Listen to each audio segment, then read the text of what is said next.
Thank you, Deirdre. Thank you, everybody, for being here. Today, my colleague Christian, Percy, and I are going to present the results of our recent study where we explored the relationship between the number of career talks young people received at school from outside speakers and the association with higher wage. As we all know, employer contacts are coming in different forms, such as employer mentoring, enterprise education, work experience, career talks, and these activities, in theory, can support the labour market outcomes, such as shorter unemployment period, higher earnings, and more job satisfaction. Imagine a well set up career talk with someone from outside school, reliable experience. Young people can learn from them how to set up different career paths, what kind of personalities would succeed in those kind of jobs, and maybe even build a better network. Well, as a researcher, I would like to know what kind of research has been done in this field before, so I'm going to talk about the highlight of the past literature. There have been two studies exploring the theorized link between wage premium and employer contacts. The first study is based on a YouGov survey in 2010, which reported a 4.5% wage premium associated for each additional school-mediated activity. And the second study is about American students who experienced a program called Career Academies, and they reported an 11% wage premium associated with the graduation of this program. Despite the existing literature, there are some limitations to these studies. For the first study, we have to be clear that it was a small-scale survey, limited analytical options. It also relies on students recalling the schooling days. But most importantly, different activities didn't capture the student choice. Typically, some activities such as enterprise education would involve student choice to participate. And the wage premium could have been driven by, let's say, proactive personality type instead of the added value of the contact per se. And we call this individual agency. And as for the second study, it is obviously in the US context, and it does test a very highly specialized, intense curriculum-linked contact, which is not the focus of UK policy at the moment. So we chose a data set to tackle these limitations, and that would be British cohort study, 1970s, which follows 17,000 cohort members born in a single week of 1970s. The data follows these people from birth to age 42, but we used the birth to age 16 cohort to extract our background variables, and the cohort 1996 to report the weekly income. It is obvious from the graph that we lose some people throughout the survey, but by the end of 1996 we still have some 8,600 people, which we believe it's representative enough to base on our analysis on. Now, the main variable, the outcome variable for us, was wage premium, captured in 1996 when cohort members turned 26. The x-axis represents the weekly income at age 26, where people are in full-time employment. We decided that we exclude part-time earners just to create a more comparable subset of respondents. And as you can see, 38% of people reported an income between 200 and 300 pounds, and nothing has changed. Male were still earning more than women. So we captured the outcome variable. Now let's see what BCS allows us to capture as employer contact. There were three types of activities reported in British cohort: number of talks with outside speakers at year 10 and 11, work experience placement, and workplace visit with school, arranged by school. The most popular activity was career talks. 66% of respondents did at least one career talk, whereas only 33% of people chose to do work experience, and the majority of schools didn't offer a workplace with it at all. Well, in 1986, work experience wasn't as emphasized as in 2000s.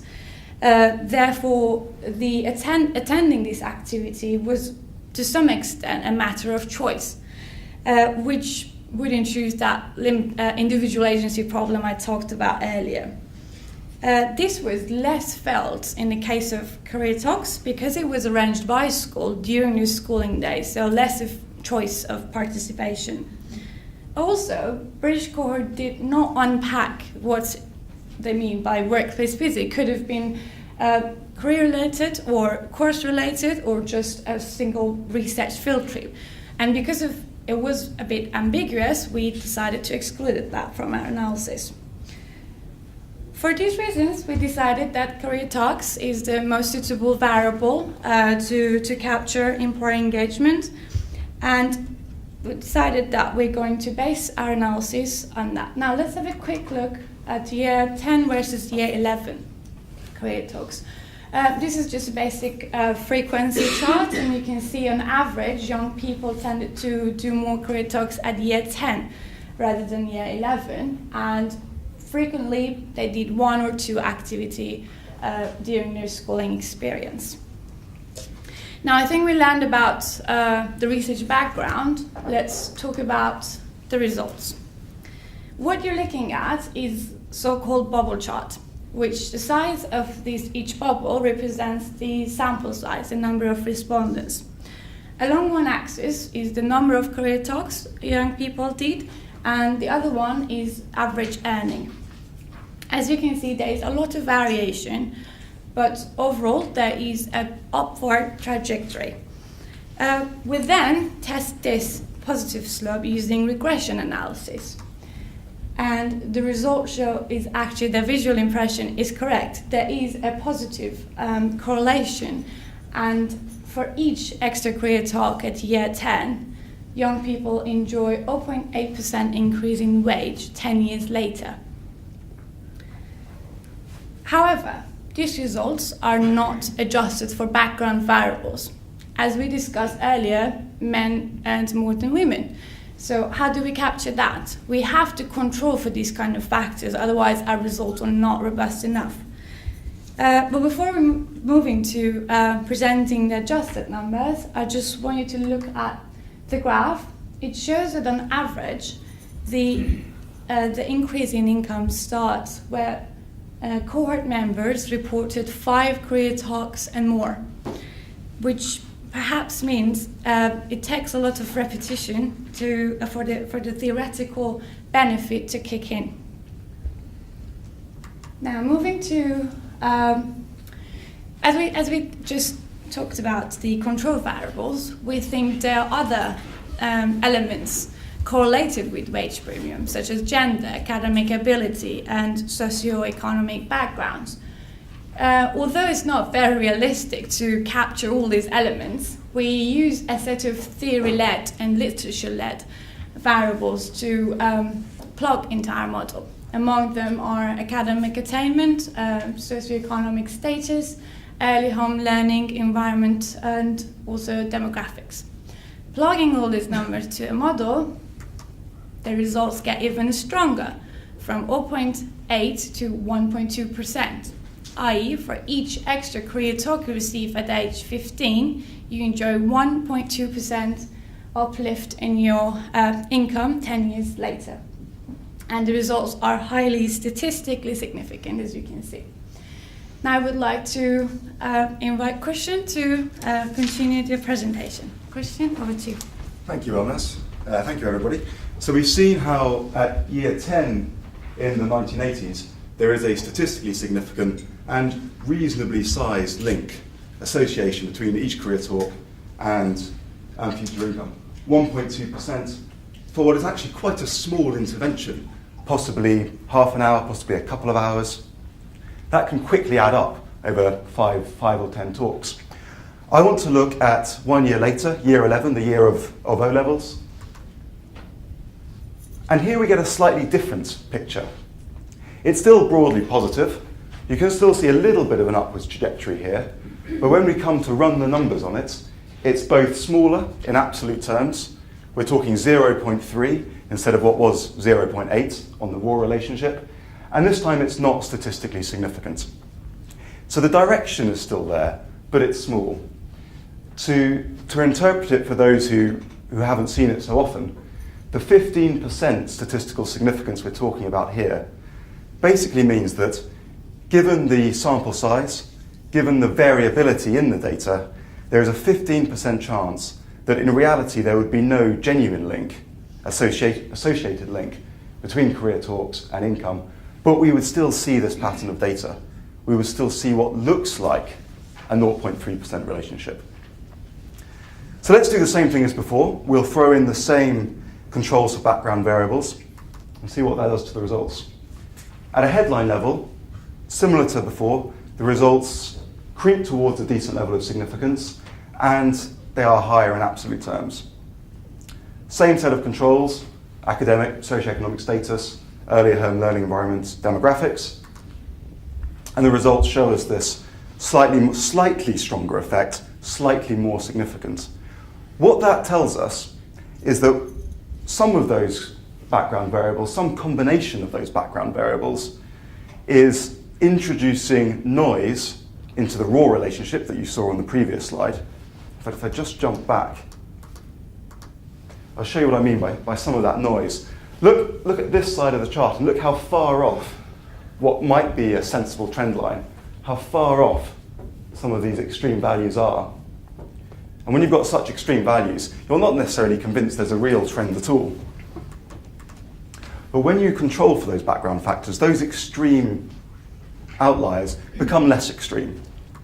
The fact that we see an average shift from 0.3% to 0.5% also suggests that some of these background factors interact in a... It would be easy to, if I give an example.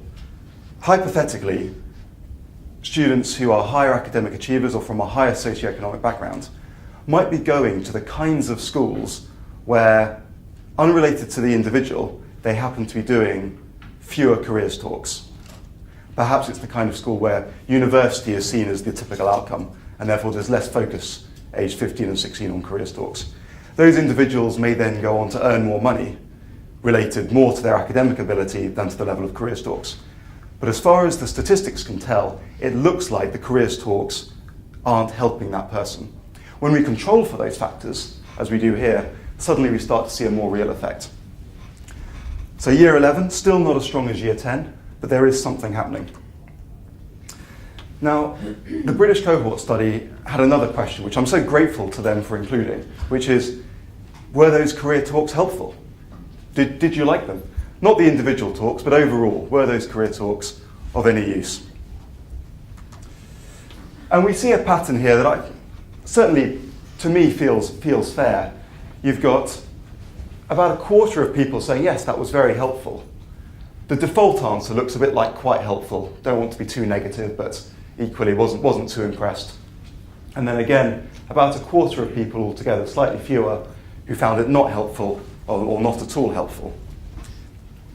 When we isolate just those individuals who found them very helpful and compare it to those who found it not helpful, we do find a stronger effect among those who found it very helpful.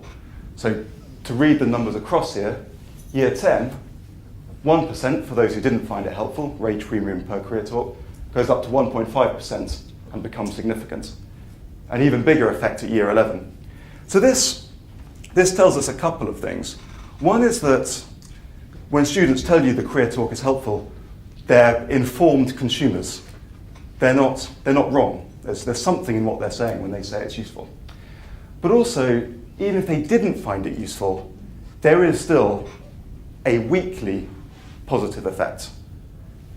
So although it's not statistically significant, it's in the right direction, and it's possible there's something in it even for those who didn't find them that beneficial or that directly targeted at them. So those are our findings. Let me just summarize the conclusions. So what have we done? We've looked at the large-scale British dataset, the BCS, and we've asked whether careers talks with outside speakers through school in the mid-1980s have a positive association with wage 10 years later. Full-time employees, 1996. There is a strong association, either at the 1.2% for year 10 or 0.5% per talk at year 11, and these results are statistically significant. Earlier seems to be better. Year 10 better than year 11. Perhaps people have got a lot going on in year 11 with their CSEs and their O-levels at that time, and careers, while they might be important in the abstract to them, is harder to focus on. Or maybe it's that you need to get there early because then you can focus more on perhaps the summer job that you might have chosen to do, or even the Saturday job, as we're hearing about. Now, as we saw from the first chart at year 10, and the similar effect at year 11, there's far less of an impact between 0 to 1, 1 to 2, 2 to 3, than when you start to see at 5+. So there's something about critical mass. And I can't comment on this with the data, but I can speculate that there's something about repetition generally in education, and there might be something about each career talk would probably focus on one or two specific aspects of a career or a pathway. You might need to hear several before one of them happens to hit something relevant to you. Students are informed consumers to an extent. When they say the careers talks are useful, on the whole, that group of people find a better result. We can link this back to some of the literature we saw at the beginning, and it's in line with what we found through the YouGov study in the UK context rather than the American context, and that these are weak links. These are multiple small weak links, but they do provide trusted, non-redundant information. This is a person who isn't a teacher, and adds weight to this social capital notion and the idea of weak ties that Granavetta spoke about. Finally, I do want to make the point that when we're talking about careers talks at school, I'm highlighting the point around outside speakers, but these are probably careers talks in the context of school-based professional careers provision as a whole. So this effect may be linked in part to more and better careers provision at school, as well as the outside speaker. Which brings me on to some of the work we'd like to do next in this area. We can test that point I just raised in the BCS. We can look at whether or not it's more outside speakers or whether it's more the careers provision itself. We can look at regionality. Some regions have got higher levels of unemployment. They might also have more careers talks because the schools are trying to do a good job for those kids. Doesn't mean if those kids are then more likely to be unemployed that the careers talks didn't help. So we can look at that. We'd love to update the analysis with more recent data when it's released, as well as look at other sorts of effects. So that's enough from us. I think we've got 5 to 7 minutes if I look over there. Yes. We've done some extra work on the work experience side, indicative work, and on the impact of careers talks on career certainty and career confidence, which we'd happily take you through, or take other questions or comments that you might have.